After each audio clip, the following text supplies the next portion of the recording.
Hello students, मैं अंजलि पयाल स्वागत करती हूँ आपका आईसीटी वर्चुअल क्लासरूम देहरादून से। कैसे हैं आप सब लोग? उम्मीद करती हूँ आप सब लोग अच्छे होंगे और अपनी लाइफ में बहुत बेहतर कुछ कर रहे होंगे। आज हम बात कर रहे हैं क्लास 12 की केमिस्ट्री की, और जिसमें हम लास्ट ईयर के क्वेश्चन पेपर सॉल्व कर रहे थे, तो आज के सेशन में भी हम वही करेंगे। 2020 का हम प्रश्न पत्र देख रहे हैं और जिसमें इम्पॉर्टेंट रिएक्शंस जो आई थी वो हमने लास्ट सेशन में देखी थी, और साथ ही कुछ और क्वेश्चंस के आंसर्स को समझा था। अभी चलते हैं स्मार्ट बोर्ड की ओर और कुछ और क्वेश्चन जो लास्ट ईयर 2020 में पूछे गए थे उन प्रश्नों के उत्तर सीखेंगे। ओके, चलिए। 2020 के प्रश्न पत्र में हमने लास्ट सेशन में क्वेश्चन देखा था, C4H10O अणु सूत्र के 3 समावयवी के संरचना सूत्र तथा IUPAC नाम लिखिए। यानी कि आपको मॉलिक्यूलर फॉर्मूला मिला है C4H10O, यानी कि जिसमें 4 कार्बन होंगे, 10 हाइड्रोजन के परमाणु होंगे और ऑक्सीजन का 1 परमाणु होगा।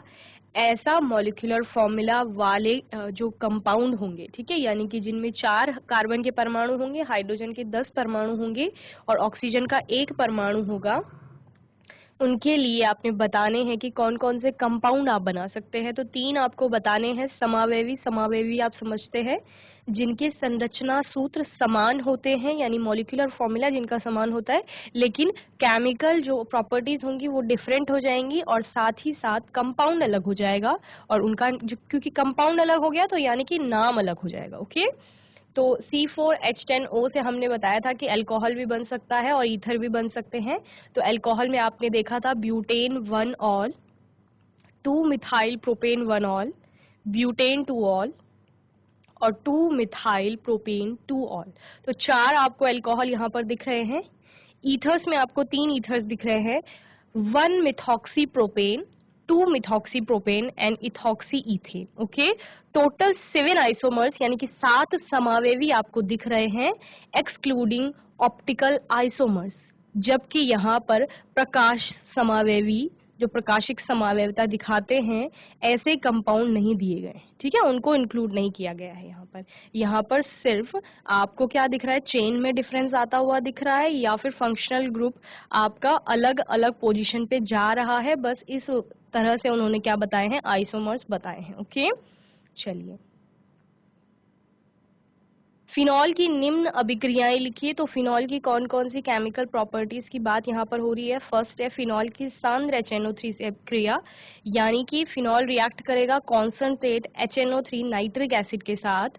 मैंने आपको लास्ट सेशन में बताया था कि पिक्रिक एसिड बनाने की अभिक्रिया में क्या होता है, फिनॉल आपका रिएक्ट करता है, उसका नाइट्रेशन होता है, H2SO4 के साथ भी वो रिएक्ट करता है और साथ ही साथ उसका नाइट्रेशन किया जाता है, और नाइट्रेशन में क्या होता है, वहां पर पिक्रिक एसिड की फॉर्मेशन होती है। ओके,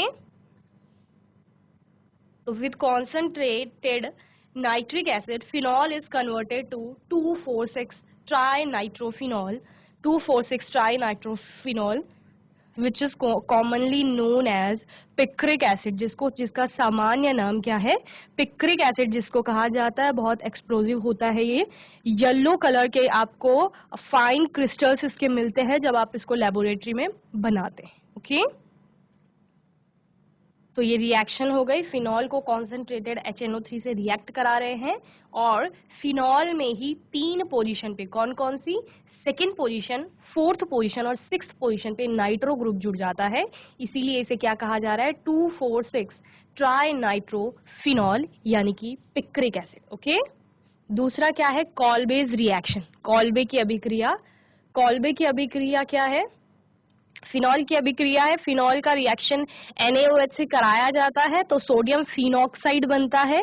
ओके, और उसके बाद क्या होगा, उसको कार्बन डाइऑक्साइड से ट्रीट कराया जाता है तो वहां पर ऑर्थो हाइड्रोक्सी बेंजोइक एसिड, जिसको कि सैलिसिलिक एसिड भी कहा जाता है, वो प्रिपेयर होता है। ओके, तो फिनॉल की रिएक्शन है, सोडियम हाइड्रोक्साइड से रिएक्ट करा रहे हैं, सोडियम फिनोलेट यहाँ पर बन रहा है या सोडियम फिनॉक्साइड जिसे आप कह रहे हैं, जिसको कार्बन डाइऑक्साइड के साथ रिएक्ट करा रहे हैं 2 हाइड्रोक्सी, यानी कि सेकंड पोजीशन पर आपका, सेकंड पोजीशन पर से क्या समझते हैं, यानी कि फिनॉल तो पहले से ही था ना, फिनॉल के ऑर्थो पोजीशन पे COH ग्रुप आ जाता है, तो कार्बोक्सिलिक एसिड की वरीयता ज्यादा होती है, तो अभी कार्बोक्सिलिक एसिड को हम किस में ले लेंगे, आपका सफिक्स में ले लेंगे, तो प्रीफिक्स में क्या चला जाएगा, OH चला जाएगा, तो वो क्या हो जाता है, ऑर्थो हाइड्रोक्सी बेंजोइक एसिड, ठीक है ना। बेंजीन रिंग पर COH ग्रुप का मतलब क्या है, बेंजोइक एसिड, और ऑर्थो बेंजोइक एसिड से नेक्स्ट पोजीशन पे OH ग्रुप जुड़ा है, तो यानी ऑर्थो हाइड्रोक्सी, ओके। तो क्या हो गया, ऑर्थो हाइड्रोक्सी बेंजोइक एसिड, जिसको सैलिसिलिक एसिड भी कहा जाता है, ओके।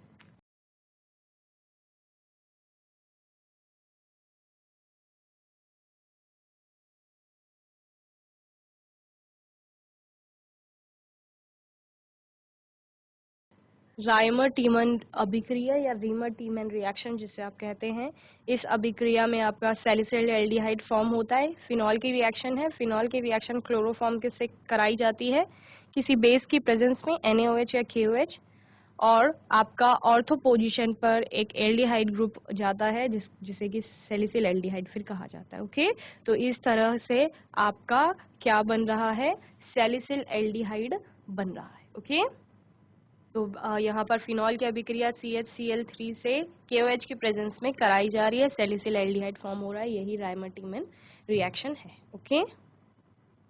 नेक्स्ट क्वेश्चन था, अभिक्रिया की कोटि से क्या तात्पर्य है, प्रथम कोटि की अभिक्रिया का एक उदाहरण दीजिए, कोटि आणविकता से किस प्रकार भिन्न है। तो कोटि क्या होती है पहले वो समझिए, what do you understand by order of reaction, किसी रासायनिक अभिक्रिया में अभिक्रिया के वेग को निर्धारित करने वाले अभिकारक अणुओं की कुल संख्या को अभिक्रिया की कोटि कहते हैं। सिंपली क्या कह रहे हैं, रिएक्टेंट के मॉलिक्यूल्स की बात हो रही है, और वो मॉलिक्यूल जो क्या निर्धारण कर रहे हैं, और अभिक्रिया जो हो रही है, रिएक्शंस की वेलोसिटी को डिटरमाइन कर रहे हैं, सिर्फ उन अभिकारकों की बात हो रही है, और उनकी कुल संख्या कितनी है, यही अभिक्रिया की कोटि होती है, ठीक है। या किसी रासायनिक अभिक्रिया में सांद्रता में हुए परिवर्तन के फलस्वरूप अभिकारक अणुओं के सक्रिय द्रव्यमानों की घातों के योग को अभिक्रिया की कोटि कहते हैं, ओके। तो यानी अभिकारक कितने भी होंगे उससे फर्क नहीं पड़ रहा है, सिर्फ किससे फर्क पड़ रहा है, जो अभिकारक वेग को निर्धारित कर रहे हैं, सिर्फ उनकी बात हो रही है, उनकी कितनी संख्या है, वही अभिक्रिया की कोटि को निर्धारित करेंगे या कोटि बताएंगे कि वो अभिक्रिया किस कोटि की होगी। फर्स्ट ऑर्डर रिएक्शन की बात हुई है, यानी प्रथम कोटि की अभिक्रिया किसे कहा जाता है, तो वह अभिक्रिया जिसका वेग केवल एक अभिकारक की सांद्रता के अनुक्रमानुपाती होता है, ठीक है। यानी पूरी रिएक्शन का जो वेलोसिटी होगा वो किस पर निर्भर कर रहा है, वो सिर्फ आपका एक ही रिएक्टेंट मॉलिक्यूल पर डिपेंड करता है, या एक ही रिएक्टेंट के अनुक्रमानुपाती होगा, तो उसको क्या कहा जाता है, प्रथम कोटि की अभिक्रिया कहा जाता है, ठीक है ना।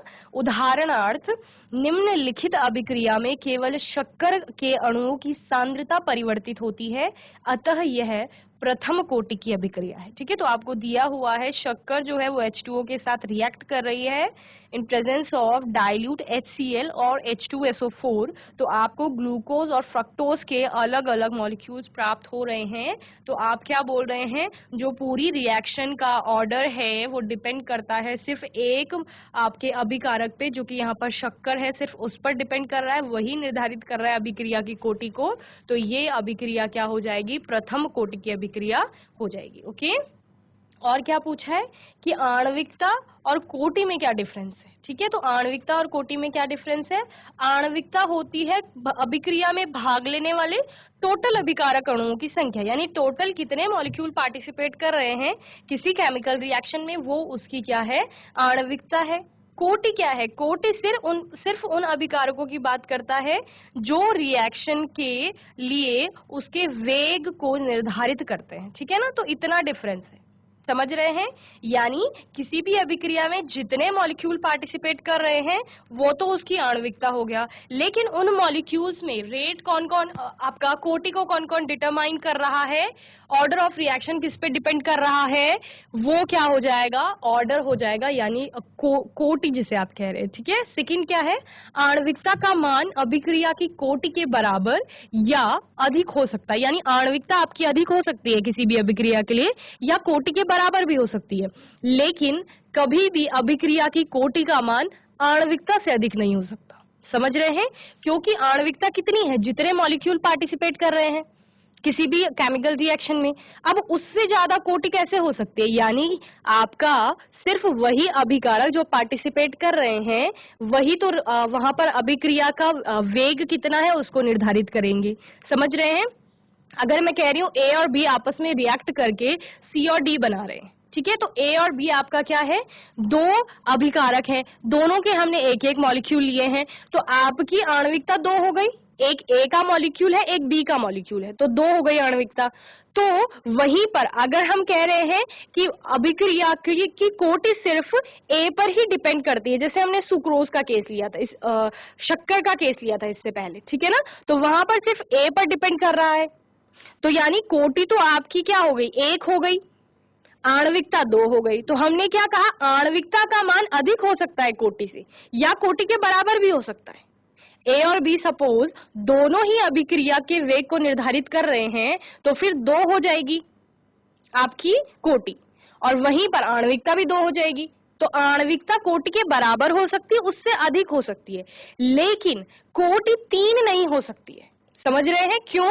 क्योंकि यहाँ पर दो ही तो मॉलिक्यूल आपके पार्टिसिपेट कर रहे हैं ना, दो से ज्यादा तो है ही नहीं, तो आणविकता दो है तो कोटि भी आपकी दो हो रही है, और आणविकता से ज्यादा कोटि नहीं हो सकती है। समझ रहे हैं?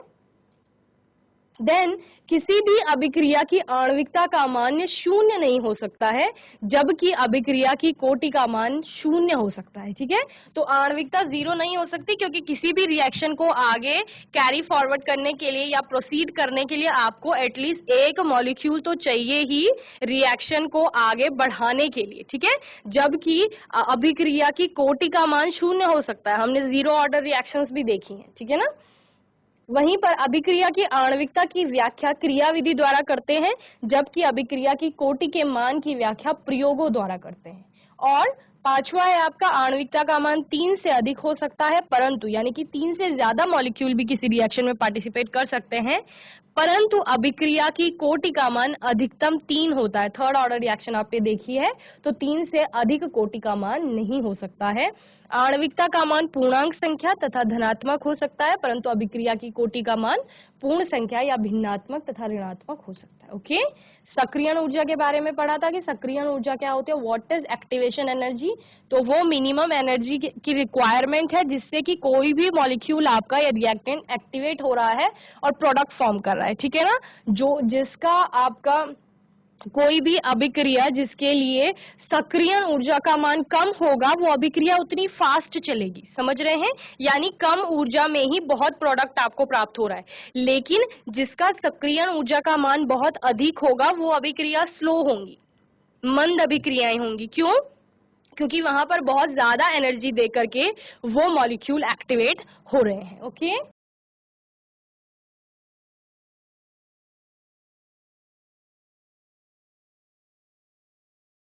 तो रसायन विज्ञान में किसी रासायनिक अभिक्रिया को संपन्न होने के लिए जो न्यूनतम ऊर्जा आवश्यक होती है उसे सक्रियण ऊर्जा कहा जाता है या एक्टिवेशन एनर्जी कहते हैं। ठीक है ना, किसी अभिक्रिया के लिए जब सक्रियण ऊर्जा का मान कम होता है, यानी कम एनर्जी देकर के आप प्रोडक्ट बना रहे हैं, तो अधिक संख्या में अणु ऊर्जा अवरोध को पार करके उत्पाद बना सकते हैं। समझ रहे हैं ना, यानी थोड़ी एनर्जी दे रहे हैं और आपको एकदम से प्रोडक्ट मिल रहा है, तो क्या कर रहे हैं, वो जो रिएक्टेंट है वो ऊर्जा अवरोध को यानी जो एनर्जी बैरियर है उसको पार करके प्रोडक्ट फॉर्म कर रहे हैं। ठीक है, इस प्रकार की अभिक्रियाओं के वेग अधिक होते हैं। वेग अधिक क्यों हो रहा है? क्योंकि जल्दी से प्रोडक्ट बन रहे हैं। वहीं पर सक्रियण ऊर्जा के उच्च मान युक्त अभिक्रियाओं के वेग कम हो जाते हैं। क्यों? क्योंकि अब एक्टिवेशन एनर्जी ज्यादा हो गई, वो मिनिमम एनर्जी की वैल्यू बहुत ज्यादा हो गई है, तो उतना एनर्जी आपको देना पड़ेगा जब आपको उस रिएक्टेंट को क्या करना है, एक्टिवेट करना है। ठीक है। अब ज्यादा एनर्जी देनी पड़ेगी तो उस ज्यादा एनर्जी तक कम आपके रिएक्टेंट पहुंच पाएंगे, कम मॉलिक्यूल क्या कर रहे हैं, प्रोडक्ट फॉर्म कर रहे हैं, तो अभिक्रिया कैसी चलेगी, अब स्लो चलेगी। ठीक है, तो वेग क्या हो जाएगा, कम हो जाएगा। किसके लिए, जहां पर एक्टिवेशन एनर्जी का मान अधिक होगा। अतः तीव्र अभिक्रियाओं के लिए, यानी जो अभिक्रियाएं बहुत जल्दी हो रही हैं, उनसे क्या समझ रहे हैं, यानी उनकी सक्रियण ऊर्जा कम है, इसीलिए अभिक्रिया तेजी से हो रही है। और जहां पर मंद अभिक्रियाएं हैं, उनकी सक्रियण ऊर्जा क्या होगी, अधिक होगी। ओके, अतः तीव्र अभिक्रियाओं के लिए सक्रियण ऊर्जा कम होती है और मंद अभिक्रियाओं के लिए सक्रियण ऊर्जा का मान कैसा होता है, अधिक होता है। ओके, प्रथम कोटि अभिक्रिया के लिए एकीकृत दर व्यंजक की व्युत्पत्ति कीजिए। Derive the integrated rate equation of first order reaction. ये आपका और में आया है क्वेश्चन, यानी कि या तो पहला वाला करना था सक्रियण ऊर्जा वाला, अथवा ये वाला आपको करना है क, और ख भी इसमें आपका होगा। ठीक है,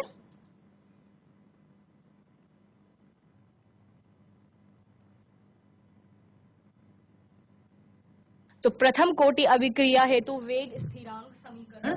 प्रथम कोटि की अभिक्रिया केवल एक ही सांद्रण के पद में परिवर्तन से निर्धारित होती है।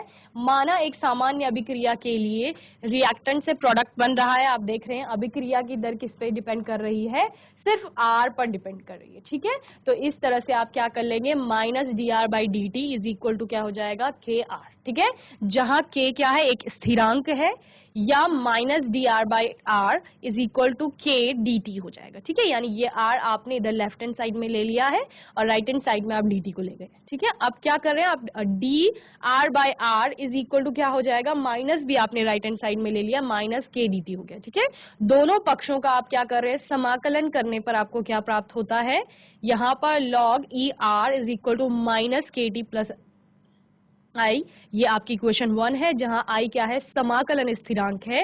यदि t की वैल्यू 0 हुई और r is equal to R naught है, या r0 आप जिसे कह रहे हैं, तो क्या हो जाएगा, समीकरण 1 से वैल्यू रखने पर, अतः log e r naught is equal to minus K into 0 plus I, तो इसकी वैल्यू कितनी हो गई, माइनस के इंटू 0 यानी कि 0। ओके, और यहाँ पर सिर्फ i बच गया है, तो log e R naught is equal to I हो गया। यह मान समीकरण 1 में प्रतिस्थापित करने पर, ठीक है, ये आई की वैल्यू है, तो आई की जगह आप log e आर नॉट रख देंगे यहाँ पे। ठीक है ना, तो minus K T plus log e R naught आपने रख दिया है, या के टी की वैल्यू आपने यहाँ से निकाल ली, तो के टी की वैल्यू क्या हो गई, log e R naught is equal to log e R. Okay, या K T is equal to log e R naught by R, K T is equal to 2.303 log 10 r naught by r। Okay, इस तरह से आपने, ये किसके लिए आ गया है, फर्स्ट ऑर्डर रिएक्शन के लिए इंटीग्रेटेड रेट इक्वेशन क्या होगी, ये होगी K T is equal to 2.303 log 10 r naught by r। Okay, चलिए जल्दी से नोट करेंगे।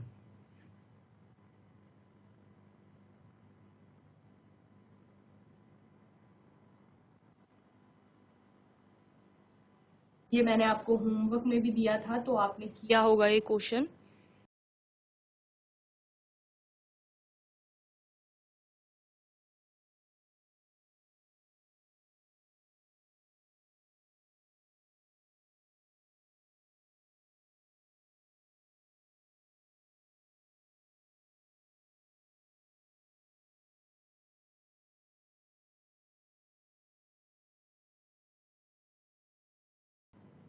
चलिए, एक प्रथम कोटि अभिक्रिया का विशिष्ट अभिक्रिया वेग 2.31 इंटू 10⁻³ सेकेंड इनवर्स है। इस अभिक्रिया की अर्धायु ज्ञात कीजिए, ये भी होमवर्क में था। क्वेश्चन है, ओस्टवाल विधि द्वारा 29 ओस्टवाल विधि द्वारा नाइट्रिक अम्ल के निर्माण का वर्णन कीजिए, संबंधित रासायनिक अभिक्रिया का समीकरण भी दीजिए, अम्लराज क्या है। ठीक है, तो एक्वारेजिया को आप बहुत छोटी क्लासेस से पढ़ते आ रहे हैं, तो ये आपको पता है कि अम्लराज क्या होता है। Describe the preparation of nitric acid by Ostwald process, give chemical equation of the related reaction also, what is aqua regia. Okay, Ostwald विधि क्या है, इसमें अमोनिया गैस वायु से, सबसे पहले ओस्टवाल्ड अभिक्रिया में होता क्या है, नाइट्रिक एसिड का निर्माण होता है, इतना ध्यान रखना है। और किससे होता है, अमोनिया से होता है। ठीक है, अमोनिया से क्या बनाना है, नाइट्रिक एसिड बनाना है। 3 स्टेप में ये रिएक्शन जाती है। तो ओस्टवाल्ड विधि, इसमें अमोनिया गैस वायु से ऑक्सीकृत होकर नाइट्रिक ऑक्साइड बनाती है। तो पहले स्टेप में अभिक्रिया में क्या होता है, जो अमोनिया है वो हवा में जो ऑक्सीजन है उससे क्या हो जाती है, ऑक्सीडाइज हो जाती है, और वहां पर अमोनिया में जो नाइट्रोजन है वो ऑक्सीजन से जुड़ करके नाइट्रिक ऑक्साइड बना देती है। ठीक है, तो NO फॉर्म हो जाता है। ठीक है, देन जो फिर ऑक्सीकृत होगा, अगेन ऑक्सीडाइज हो रही है और नाइट्रोजन डाइऑक्साइड यानी NO2 को फॉर्म कर रही है। NO से क्या बन गया, अब NO2 बन गया है। और लास्ट में क्या होता है, ये NO2 यानी नाइट्रोजन डाइऑक्साइड जो है, ये जल से अभिक्रिया करके नाइट्रिक अम्ल बनाती है, और साथ में आपका फिर से नाइट्रिक ऑक्साइड भी बनेगा। और ये नाइट्रिक ऑक्साइड का यूज आप कहाँ पे कर रहे हो, स्टेप 2 में कर रहे हैं। तो अगेन आप इसको ऑक्सीडाइज कराओगे, फिर ये नाइट्रोजन डाइऑक्साइड बनाएगा, और फिर नाइट्रोजन डाइऑक्साइड को जल से अभिक्रिया कराएंगे तो नाइट्रिक ऑक्साइड आपका नाइट्रिक एसिड बन जाएगा। ठीक है, तो क्या समझ में आया आपको, 3 स्टेप में रिएक्शन जा रहा है। सबसे पहले स्टेप में अमोनिया की वायु से अभिक्रिया करा रहे हैं, यानी वायु से क्या समझ रहे हैं, जो आपका ऑक्सीजन है।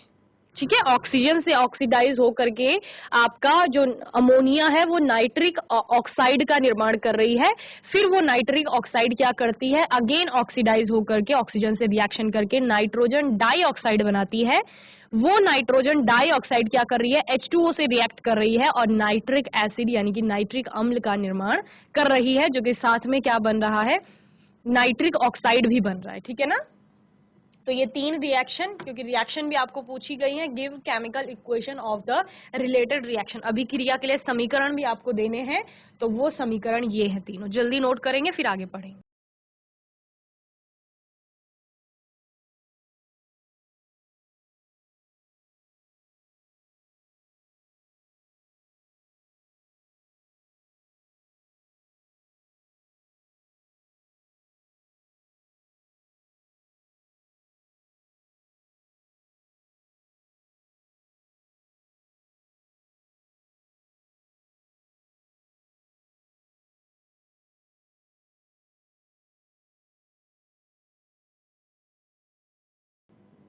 इस प्रकार से आप पूरा डिस्क्राइब कर लेंगे ऑस्टवॉल्ड प्रोसेस को। शुद्ध NH3 व वायु का मिश्रण 1:9 के अनुपात में परिवर्तक में प्रवाहित किया जाता है।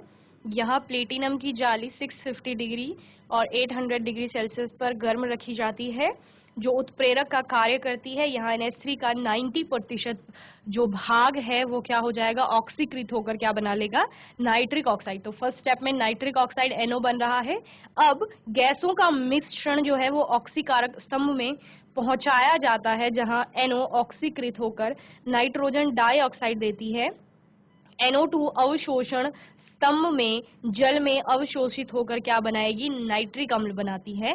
इस प्रकार प्राप्त नाइट्रिक अम्ल तनु होता है। इसका आसवन करने पर एक निश्चित क्वथनांक का मिश्रण प्राप्त होता है, जिसे साधारण सांद्र नाइट्रिक अम्ल कहते हैं। ठीक है ना, तो ये ओस्टवाल्ड विधि द्वारा नाइट्रिक अम्ल का निर्माण करने की यहाँ पर फ्लो डायग्राम आपको दिया गया है। तो पहले चैम्बर में आपको क्या दिख रहा है, यहाँ पर अमोनिया तथा वायु को प्रवाहित किया जा रहा है, उत्प्रेरक रिएक्ट की उपस्थिति दिखाई जा रही है, प्लेटिनम की जाली ली जा रही है, टेम्परेचर आपको बताया गया है कि अप टू 800 डिग्री सेल्सियस होना चाहिए। यहाँ से नेक्स्ट चैम्बर में फिर क्या जा रहा है, ट्रांसफर हो रहा है आपका, जो कि यहाँ पर क्या बना था, नाइट्रिक ऑक्साइड बना है। ठीक है, तो ये नाइट्रिक ऑक्साइड फिर से ऑक्सीडाइज होकर यानी कि ऑक्सीजन से रिएक्ट करके क्या बना रहा है, नाइट्रोजन डाइऑक्साइड बना रहा है।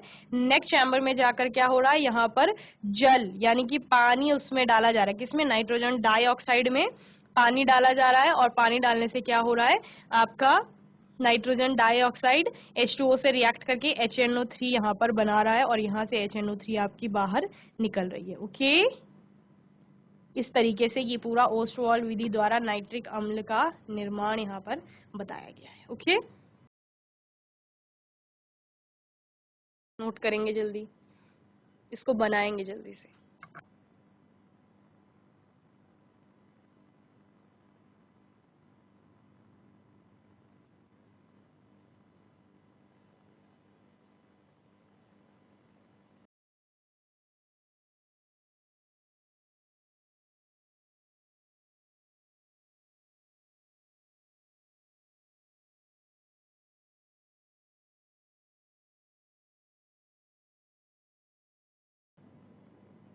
चलिए, फॉस्फीन बनाने की प्रयोगशाला विधि दीजिए तथा यहाँ पर एक्वारेजिया के बारे में पूछा गया है तो वो आप लिख लेंगे, ठीक है ना, इस क्वेश्चन में। फॉस्फीन बनाने की प्रयोगशाला विधि दीजिए तथा संबंधित अभिक्रिया का समीकरण भी लिखिए, ठीक है। तो प्रयोगशाला में फॉस्फीन कैसे बनाई जाती है? प्रयोगशाला में फॉस्फीन को सांद्र सोडियम हाइड्रोक्साइड को का अक्रिय वातावरण में सफेद फास्फोरस के साथ उबाल कर प्राप्त करते हैं। तो फॉस्फीन क्या है? PH3 है। P4 की रिएक्शन आप देख रहे हैं किससे कराई जा रही है? NaOH से कराई जा रही है और साथ में H2O डाला जा रहा है। यहाँ पर NaH2 PO2 बन रहा है और साथ में ये फॉस्फीन गैस यहाँ पर बन रही है, ठीक है। तो इस प्रकार में फॉस्फीन का प्रयोगशाला में निर्माण, ओके।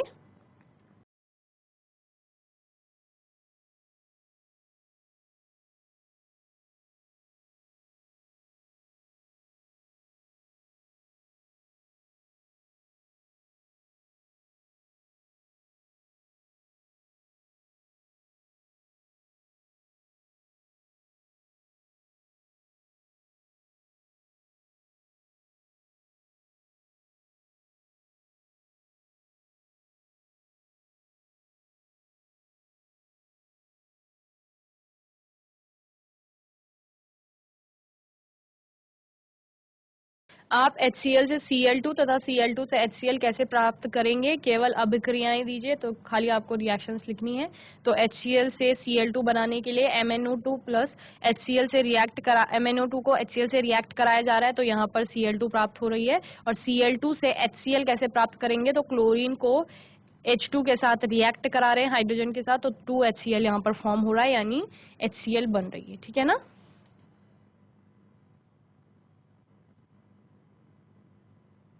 नोट करेंगे जल्दी। चलिए, नेक्स्ट क्वेश्चन है, हेलोजन रंगीन क्यों होते हैं? Why are halogens coloured? तो ये आपने पढ़ा है कि हेलोजन कलरफुल क्यों होते हैं। तो बहुत इजी सा क्वेश्चन है, 1 मार्क्स में आया है। सभी हेलोजन रंगीन होते हैं। इसका कारण यह है कि दृश्य प्रक्षेत्र में विकिरणों का अवशोषण होता है तथा बाह्यतम कोश के इलेक्ट्रॉन उत्तेजित होकर क्या करते हैं? उच्च ऊर्जा स्तर में चले जाते हैं और फिर क्या होगा? विकिरण के भिन्न भिन्न क्वांटम अवशोषित करने के कारण वे अलग अलग रंग प्रदर्शित करते हैं। जैसे फ्लोरीन का पीला रंग आता है, क्लोरीन में हरापन आपको देखने को मिलेगा और ब्रोमीन लाल तथा आयोडीन बैंगनी रंग का होता है, ठीक है।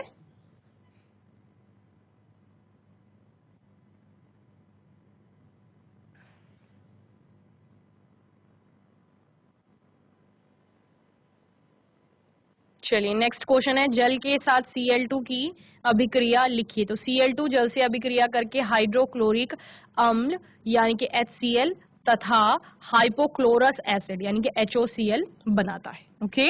तो इस तरह Cl2 आपका H2O से रिएक्ट करके HCl और HOCl बना रहा है।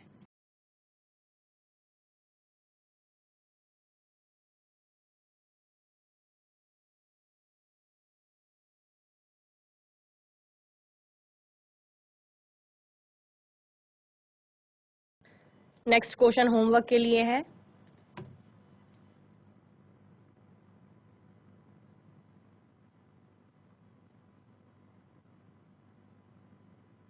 एक कार्बनिक यौगिक A में 69.77% कार्बन, 11.63% हाइड्रोजन और शेष ऑक्सीजन है। यौगिक का आणविक द्रव्यमान 86 है। यह यौगिक टॉल्यूइन अभिकर्मक को अपचयित नहीं करता परंतु सोडियम हाइड्रोजन सल्फाइड के साथ योगात्मक उत्पाद बनाता है और आइडोफॉर्म परीक्षण भी सरलता से देता है। प्रबल ऑक्सीकरण करने पर यह एथेनोइक अम्ल तथा और प्रोपेनोइक अम्ल देता है। यौगिक A की संभव संरचना दीजिए एवं रासायनिक अभिक्रियाएं भी लिखिए, ओके।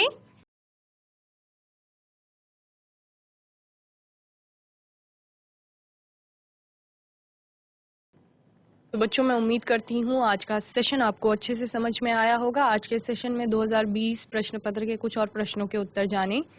ऐसे ही प्रश्न अगर आपके एग्जाम में आएंगे तो आपको इसी प्रकार से उनका उत्तर लिखना है और जो क्वेश्चन आपको होमवर्क के लिए दिया है उसको आप कर लेंगे। कोई डाउट होगा, मन में प्रश्न होगा तो आने वाले सेशन में आप लोग पूछ लेंगे। और तब तक के लिए ICT वर्चुअल क्लासरूम से जुड़ने के लिए धन्यवाद।